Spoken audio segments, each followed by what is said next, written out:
Kami wartakan, terkait puluhan Kades se-Kabupaten Takalar, seminar bersama Daeng Manye di Makassar. Dalam rangkaian milad kedua, komunitas sahabat Takalar menggelar kegiatan seminar yang menghadirkan para kepala desa se-Kabupaten Takalar, yang berlangsung di Hotel Mercure, Kota Makassar, 25 Desember 2022. Diwartakan, ada 46 kepala desa hadir dalam seminar ini dengan mengangkat tema digitalisasi dan potensi pemberdayaan desa. Peserta antusias mengikuti seminar karena dihadiri Muhammad Firdaus Daeng Manye. Riuh tepuk tangan mewarnai seminar. Daeng Manye dalam kesempatan bicara di hadapan para kades itu, menyinggung Takalar gimana kotanya terlihat berkembang, lampu merahnya saja tidak bertambah.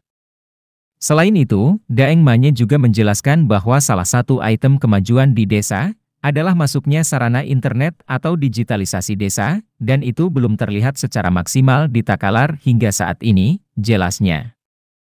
Usai seminar berlangsung, kemudian para kades bersama Daeng Manye melanjutkan kegiatan dengan ngopi santai bareng di Cafe Telight, Hotel Mercure, Jalan Andi Pangeran Petarani, Kota Makassar. Demikian kami wartakan, dari Makassar, Situru melaporkan.